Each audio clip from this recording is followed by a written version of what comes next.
જૂનાગઢ જિલ્લાના કેશોદના પીખોર ગામના વતની અને ભારતીય સેનાના જાબાઝ જવાન હવાલદાર ભરતકુમાર કરણભાઈ દયાવતરનું ફરજ દરમિયાન શહીદ થયા હતા અને તેઓ વડોદરા ખાતે આવેલી ભારતીય સેનાની ઈએમઈ સ્કૂલમાં દેશ સેવા કાજે ફરજ બજાવી રહ્યા હતા।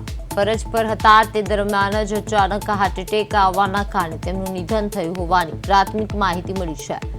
શહીદ ભરતકુમાર પરણિત હતા અને તેમના જવાથી પરિવારે એક વાલસોયો આધાર ગુમાવ્યો છે।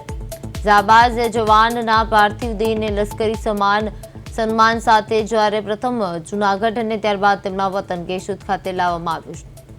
શહીદ જવાનની અંતિમ યાત્રામાં કેશોદ સહિત આસપાસના ગ્રામ્ય વિસ્તારોના હજારો દેશભક્તો સ્વયંભૂ જોડાયા હતા અને આખું કેશોદ ભરતભાઈ અમર રહો અને વીર શહીદ અમર રહો ના ગગનભેદી નારાઓથી ગુંજી ઉઠ્યું હતું।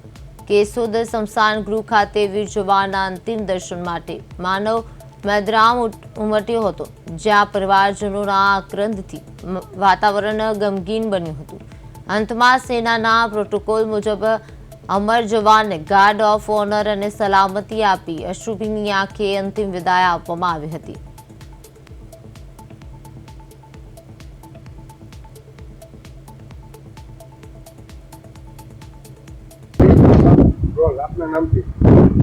जय हिंद। हूँ केशोद माजी सैनिक संघ प्रमुख वेगड़ा गोविंद।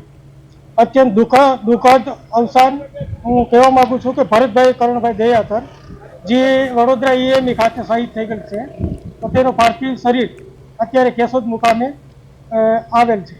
તો તમામ કેશોદની જનતા માજી સૈનિક સંગઠન, ગુજરાત માજી સૈનિક, જૂનાગઢ માજી સૈનિક સંગઠન બધા જ્ઞાતિના સહભાગી થઈ અને એના પાર્થિવ દેહને અત્યારે અમે અંતિમ વિધિ માટે બધા એકત્રિત થયેલ છે।